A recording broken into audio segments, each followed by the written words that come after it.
क्या आप मोबाइल इस्तेमाल करते हैं? मैं ये कौन-सा सवाल पूछ रहा हूँ? आप करते ही हैं, तभी तो आप ये वीडियो देख रहे हैं। लेकिन ये बात मैं जानबूझकर पूछ रहा हूँ। वो क्यों?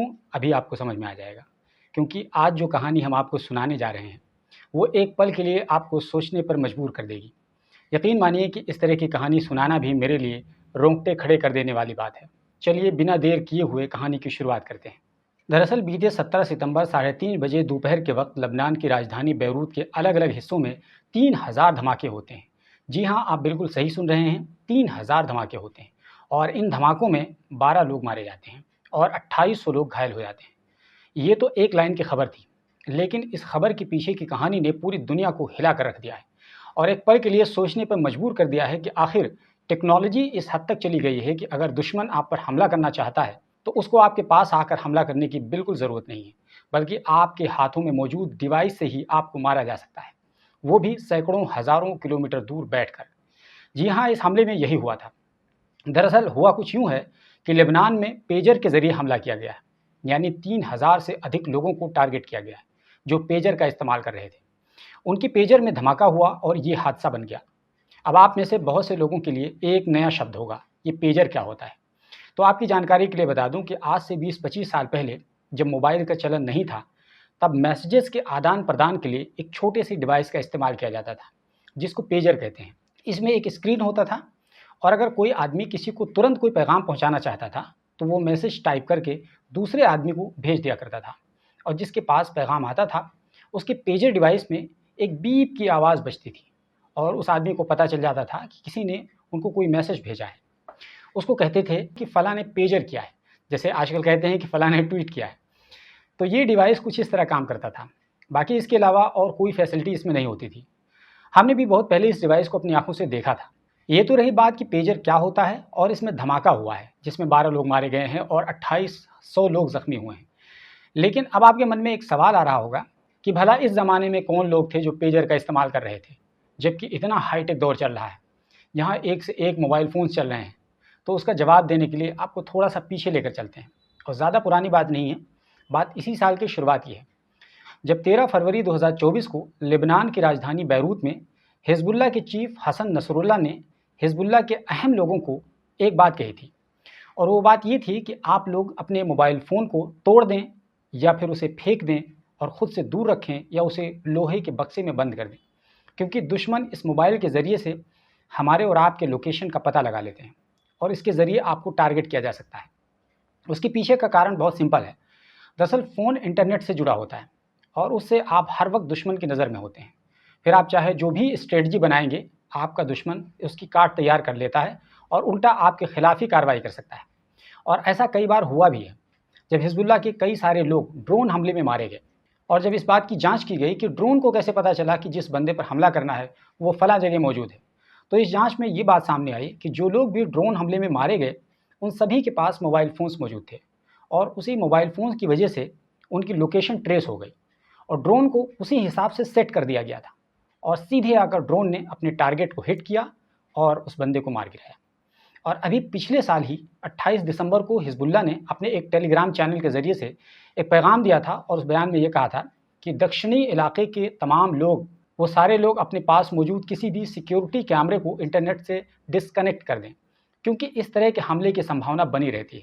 तो ये जब बात कही गई तो इसी बात को जहन में रखते हुए हिज़्बुल्लाह के लोगों ने अपने आप से मोबाइल फ़ोन्स को बिल्कुल दूर कर दिया, यानी जैसा कहा गया था वैसा ही कर दिया। यहाँ तक कि हसन नसरुल्लाह जो खुद चीफ हैं, उन्होंने भी मोबाइल फ़ोन का इस्तेमाल करना बंद कर दिया, वो खुद नहीं करते हैं। अब जबकि हिज़्बुल्लाह के लोगों ने मोबाइल से दूरी बना ली, तो उसके अल्टरनेट के तौर पर पेजर इस्तेमाल करने की ज़रूरत सामने आ गई। पेजर को इसलिए इस्तेमाल किया गया था क्योंकि ये इंटरनेट से कनेक्ट नहीं रहता है और इससे लोकेशन भी ट्रेस नहीं हो सकता है, क्योंकि ये रेडियो की फ्रीक्वेंसी की तरह काम करता है। जिस तरीके से आप देखते हैं कि एक रेडियो की फ्रीक्वेंसी होती है, वॉकी टॉकी वगैरह काम करते हैं, उसी तरीके से ये भी काम करता है। इससे एक दूसरे से कम्युनिकेशन भी आसानी के साथ मैसेज के थ्रू हो सकता है और इंटरनेट से जुड़ा ना होने की वजह से उसके लोकेशन के बारे में किसी को पता भी नहीं चल पाता है, क्योंकि ये बिल्कुल लोकल फ्रीक्वेंसी पर काम करता है। तो ये एक सेफ़ डिवाइस हो सकता है आपस में कम्युनिकेशन के लिए। तो इस तरह हिज़्बुल्लाह को मोबाइल का एक अल्टरनेटिव मिल गया और इस बारे में काफ़ी सोच विचार के बाद मार्च महीने में हिज़्बुल्लाह ने पेजर बनाने वाली एक ताइवान की कंपनी जिसका नाम है गोल्ड अपोलो, उसको 5000 पेजर बनाने का ऑर्डर दे दिया ऑर्डर मिलने के बाद कंपनी पेजर बनाने की प्रक्रिया में जुट गई और आखिरकार अप्रैल और मई 2 महीनों में 2 खेप 3000 पेजर बनकर लेबनान रवाना कर दिए गए और उन पेजर्स को बैरूत में रिसीव भी कर लिया जाता है। और उसके बाद हिजबुल्लाह के टॉप लीडरशिप सहित हर तरह के हिजबुल्लाह से जुड़े अधिकारियों को पेजर बांट दिया जाता है। यहाँ तक कि कुछ पेजर ईरान में रह रहे हिजबुल्लाह के डिप्लोमेट्स को भी दिया जाता है। इस तरह कुल 3000 पेजेस बांटे जाते हैं और अब उन सभी पेजेस का मई महीने से इस्तेमाल करने की शुरुआत कर दी जाती है। अभी तक सब कुछ ठीक ठाक चल रहा था, पेजर इस्तेमाल हो रहा था। तभी 17 सितंबर दोपहर 3:30 बजे सभी 3000 पेजेस पर एक बीप की आवाज़ आती है। और जैसा कि मैंने पहले ही बताया कि पेजर पर जब भी कोई मैसेज आता है तो एक बीप की आवाज़ आती है ताकि पता चल सके कि किसी ने मैसेज भेजा है। तो जब 17 सितंबर को बीप की आवाज़ बजती है और ये आवाज़ एक साथ सभी 3000 पेजेस पर बजती है, कोई जेब में रखे हुआ था, कोई कमर से बांधे हुआ था, कोई टेबल पर रखे हुआ था, कोई हाथ में लिए हुआ था। आखिरकार जब पेजर को निकाला जाता है तो थोड़ी ही देर में पेजर हीट करता है और उसमें धमाका हो जाता है और ये धमाका एक साथ सभी पेजर में होता है और इस धमाके में कुल 12 लोगों की मौत हो जाती है और 2800 लोग घायल हो जाते हैं।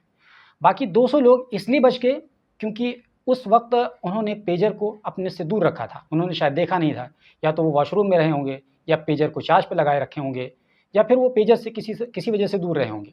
बस वही लोग बच पाए जो पेजर के संपर्क में उस वक्त नहीं आ पाए, बाकी सारे के सारे लोग अफेक्टेड हुए। अब अगला सवाल ये है कि आखिर ऐसा क्यों हुआ कि सारे पेजर्स एक साथ फट गए? क्या कोई बम लगाया गया था इन सभी पेजर्स में? और अगर लगाया गया था तो किसने लगाया और कैसे लगाया? तो इसका जवाब ये है कि एक्सपर्ट ये बताते हैं कि 99.9% ये बात तय है कि ये काम इजराइल की खुफिया एजेंसी मोसाद ने किया है। लेकिन ये कैसे किया गया है, तो इसके बारे में कहा गया कि इजराइल की खुफिया एजेंसी मोसाद के जासूस दुनिया में हर जगह फैले हुए हैं और वहाँ पर भी मोसाद के एजेंट पहुँच जाते हैं जहाँ के बारे में कोई गुमान तक नहीं कर सकता है। आपको बता दें कि एक बार मोसाद के एक एजेंट जिसका नाम था एली कोहेन, वो सीरिया के उप रक्षा मंत्री बनने वाले थे। सोचिए क्या लेवल है मोसाद के एजेंट का। वो तो भांडा उस वक्त फूट गया जब सीरिया और सोवियत के कुछ अधिकारियों ने 1965 में कोहेन को एक आधुनिक डिवाइस का इस्तेमाल करते हुए पकड़ लिया, जिससे वो महत्वपूर्ण जानकारी इसराइल को भेज रहे थे। उसके बाद जब उनकी जांच पड़ताल की गई तो सभी के होश उड़ गए कि उससे पहले भी उन्होंने कई सारी जानकारियां इसराइल को भेज दी थी। उनमें से एक अहम जानकारी ये भी थी कि कोहेन ने इसराइल को 1964 में एक खबर दे दी थी कि सीरिया जॉर्डन नदी के पास एक बड़ी नहर बनाकर इसराइल का पानी काटने की योजना तैयार कर रहा है। उसके बाद इसराइल ने उस योजना को भारी बमबारी करके नष्ट कर दिया था। आखिरकार जब एली कोहेन 1965 में खुफिया संदेश भेजने में पकड़े गए तो उनको सज़ा देने का फैसला किया गया और सीरिया की राजधानी दिमश्क के बीचों बीच उन्हें फांसी पर लटका दिया गया था। तो देखा आपने कि मोसाद के जासूस कहाँ तक पहुँच सकते हैं। बताओ, सीरिया के उप रक्षा मंत्री बन सकते हैं। तो ऐसा माना जा रहा है कि मोसाद के जासूस खुद हिजबुल्लाह के अंदर भी मौजूद हैं और जब हिजबुल्लाह ने पेजर इस्तेमाल करने का फैसला किया था तभी हिजबुल्लाह के अंदर मौजूद इजरायली जासूस ने इसराइल को ये जानकारी दे दी थी कि हिजबुल्लाह ने फलां कंपनी को पेजर बनाने का ऑर्डर दे दिया है। बस फिर क्या था, मोसाद के एजेंट्स ने ताइवान की कंपनी से संपर्क किया। अच्छा, यहाँ मैं आपको एक जानकारी के लिए बता दूं कि जब ये धमाका हुआ तो उसके कुछ ही घंटों के बाद ताइवान की पेजर बनाने वाली कंपनी गोल्डन अपोलो ने आकर सफाई भी दे दी। उसने कहा कि हमने ये पेजर नहीं बनाया है। अब सवाल ये है कि ऑर्डर तो उसी कंपनी को दिया गया था, तो फिर ये कंपनी क्यों कह रही है कि हमने ये पेजर नहीं बनाया है? ये सवाल है ना। तो दरअसल बात यह है कि यूरोप का एक देश है जिसको हंगरी कहते हैं। तो हंगरी की एक दूसरी कंपनी है जो कि हंगरी की राजधानी बुदापेस्ट में स्थित है। तो इस कंपनी का ताइवान की कंपनी के साथ टाई अप है। ताइवान की कंपनी गोल्ड अपोलो चूँकि एक ब्रांड है, तो कई बार ऐसा होता है कि मैन्युफैक्चरिंग कोई दूसरी कंपनी करती है और ब्रांडेड कंपनी से टाई अप करके उसका नाम इस्तेमाल करती है। तो इस केस में भी कमोबेश यही हुआ है कि पेजर बनाया है हंगरी की कंपनी ने और ब्रांड यूज़ हुआ है ताइवान की कंपनी गोल्ड अपोलो का। तो जब मोसाद को पता चला कि हिजबुल्लाह के लिए पेजर बनाने को ऑर्डर दिया गया है तो उसके बाद ही मोसाद ने हंगरी की उस कंपनी को कांटेक्ट किया। पहले तो ताइवान की कंपनी को कांटेक्ट किया होगा, उसके बाद में पता चला कि हंगरी की कंपनी है तो उसको कांटेक्ट किया और वहीं जाकर पूरा खेल कर दिया। खेल कुछ इस तरह किया गया कि पेजर बनाते समय उसके अंदर एक चिप लगाया गया जिसमें कुछ कोड सेट किया गया और उस चिप में धमाका वाले मटेरियल रखे गए और उस चिप के कोड को इजराइल में डिवाइस में सेट किया गया और इस तरह यहाँ से बैठे बैठे सभी पेजर्स को एक साथ मैसेज भेजा गया। और जब लोगों ने पेजर्स को ये समझकर कि कोई हिजबुल्लाह का मैसेज आया होगा उन्होंने देखा, तभी देखते ही देखते वो धमाका वाला मटेरियल गर्म हुआ और ब्लास्ट कर गया। यहाँ तक कि ईरान में भी वो धमाका हुआ और इस धमाके में ईरान में मौजूद हिजबुल्लाह के एक अहम व्यक्ति की आंख चली गई। वहीं इसके अलावा अभी तक लेबनान के लोग पेजर धमाके को समझ ही पाते कि उसके बाद एक और धमाका सामने आ गया और वो धमाका वॉकी टॉकी में हुआ है और इस धमाके में अब तक वीडियो रिकॉर्ड किए जाने तक 32 लोगों की मौत हो चुकी है। यानी सोचिए कि अभी एक ही 2 दिन में इस तरह के 2 धमाके हो गए और सैकड़ों की संख्या में लोग घायल हुए हैं इसमें, करीब 300। इन दोनों धमाकों ने न केवल हिजबुल्लाह बल्कि पूरी दुनिया को एक बात सोचने के लिए मजबूर कर दिया है कि अब सुरक्षा के नाम पर कमांडोज रख लेना, एसपीजी की सुरक्षा का घेरा बना देना, बुलेट प्रूफ गाड़ियाँ इस्तेमाल कर लेना, हम शक्ल इंसान को बनाकर गाड़ी में बिठा देना, साथ ही साथ हवा में ड्रोन उड़ाकर, हेलीकॉप्टर उड़ाकर ये समझ लेना कि अब हमारे प्रधानमंत्री या प्रेसिडेंट या वीवीआईपी जो भी गेस्ट हैं वो सुरक्षा के दायरे में हैं, उनकी सुरक्षा निश्चित हो गई है। ये एक भ्रम साबित होने वाला है। ये कोई मामूली घटना नहीं है कि चंद हज़ार पेजेस में और कुछ वॉकी टॉकीज़ में धमाके करके एक घटना को अंजाम दिया गया है, बल्कि इस घटना ने बहुतों के माथे पर पसीना ला दिया है कि अब क्या होगा जब आपका सुरक्षा घेरा किसी काम का नहीं रह जाएगा और आपको मार कर गिरा दिया जाएगा। और जो बात मैंने शुरू में कही थी ना कि ये जो हमारे हाथों में मोबाइल है कहीं यही ना जान लेने का कारण बन जाए। इसलिए अब मोबाइल इस्तेमाल करने वालों के लिए भी एक चिंता की बात है, क्योंकि दुनिया में लगभग सभी के पास मोबाइल है और अगर कोई ऐसी साजिश रची गई कि पूरी दुनिया को ख़त्म कर दिया जाए, बस इतने ही लोगों को बाकी रखने दिया जाएगा जितने लोग दुनिया को चलाने की ज़रूरत है, चाहे वो 20 करोड़ हो सकते हैं, 50 करोड़ हो सकते हैं, 100 करोड़ हो सकते हैं, बाकी को इसी तरीके से निपटा दिया जाएगा। तो अब सोचिए कि क्या होने वाला है। कहीं ना कहीं ये हो सकता है। मैं ये बात नहीं कहना चाहता हूँ कि ऐसा होने जा रहा है, बल्कि मैं ये कहना चाहता हूँ कि ये मुमकिन बनाया जा सकता है। इस घटना ने यह साबित कर दिया। इस घटना से ये आशंका तो मन में उठने ही लगी है। हालांकि अभी तक ऐसा करना मुमकिन नहीं है। इसलिए मुमकिन नहीं है कि मोबाइल फ़ोन्स बनाने वाली कोई एक कंपनी अभी तक नहीं है, कई सारी कंपनियां मोबाइल फ़ोन बनाती हैं और न ही कोई एक देश है जहां सारे फ़ोन्स बनते हैं। तो इसलिए ये काम अभी तक तो मुमकिन नहीं लग रहा है। लेकिन अगर कोई खुराफाती दिमाग लगा दे तो सोचो कि भला क्या कुछ नहीं हो सकता है। बहरहाल इस पेजर और वॉकी टॉकी वाले हादसे ने दुनिया को एक नए सिरे से सोचने पर मजबूर तो कर ही दिया है और अब दुनिया को सुरक्षा के लिए एक नई तकनीक सोचनी पड़ेगी। वैसे दोस्तों, कितना कमाल था ना जब मोबाइल ईजाद हुआ था और हम सब के हाथों में आया था और धीरे धीरे वीडियो कॉल की सुविधा पैदा कर दी गई थी। हज़ारों किलोमीटर दूर हम एक दूसरे से देख देख कर बातें करने लगे थे, एक दूसरे का चेहरा देखते थे।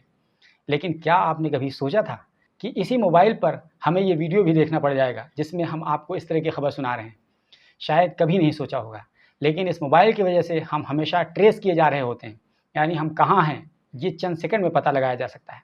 तो सोचिए कि हम कहाँ से कहाँ तक पहुँच गए। दोस्तों, आपको याद होगा कि अमेरिका में रेडियो फ्रिक्वेंसी आइडेंटिफिकेशन चिप, इस तरह की डिवाइसेस का इस्तेमाल भेड़ बकरियों में किया जा रहा है ताकि उनको ट्रेस किया जा सके और इसी तरीके से इंसानों में भी ये चीज़ इंजेक्ट की जा सकती है। और अगर ये डिवाइस, जिसको रेडियो फ्रिक्वेंसी आइडेंटिफिकेशन चिप कहते हैं, अगर ये इंसानों में ये इंसर्ट हो रहा है तो फिर आप सोचिएगा कि आने वाले दिनों में क्या कुछ हो सकता है। यूँ कह लीजिए कि ये जो चिप होती है वो कुछ इस तरीके से काम करती है कि इसमें आपकी डिटेल्स होते हैं, बैंक अकाउंट के डिटेल्स होते हैं, हर तरह के डिटेल होते हैं और एक चिप में लगा करके आपके जिस्म में उसको इंसर्ट कर दिया जाता है। फिर आपको कुछ भी कैरी करने की ज़रूरत नहीं होती है। आप कहीं जाइए, शॉपिंग कीजिए, फिर आप ऐसे हाथ आगे बढ़ा दीजिए और आपको स्कैन कर लेगा और आपके तमाम डिटेल, यानी आपके पैसे वहीं से डिडक्ट हो जाएंगे। तो ये इस लेवल का पूरा माइंड गेम खेला जा रहा है। आप अंदाज़ा नहीं लगा सकते हैं कि दुनिया कहाँ से कहाँ तक पहुँच गई है। दोस्तों, ये है खुराफाती आइडिया और ये है सुरक्षा में सेंधमारी और ये है आपके लोकेशन को ट्रेस किए जाने का ये दौर और ये है उसका आखिरी मरहला। और शायद ये आखिरी मरहला मैं अभी तक कह रहा हूँ कि आखिरी मरहला न जाने कब ये भस्म होने वाला है, आप इसका अंदाज़ा नहीं लगा सकते हैं। तो बहरहाल इस पूरे हादसे ने सबको झकझोर करके रख दिया है। दोस्तों, हमने ये जो कुछ कहानी आपको बताई, आपको जो भी इस पे कहना है अपनी राय अपने कमेंट बॉक्स में ज़रूर बताइए। और अगर ये वीडियो अगर आप यूट्यूब चैनल पर देख रहे हैं तो आप हमारे चैनल को प्लीज़ सब्सक्राइब कर लीजिए। लेकिन अगर यही वीडियो आप फेसबुक पर देख रहे हैं तो प्लीज़ हमारे पेज को फॉलो कर लीजिए, क्योंकि हम इस जैसी कहानियों को आपके सामने इसलिए बनाकर देते रहते हैं ताकि आप चीज़ों से आगाह हो सकें और आपको हम पहले ही से तमाम चीज़ों के बारे में जानकारी दे सकें।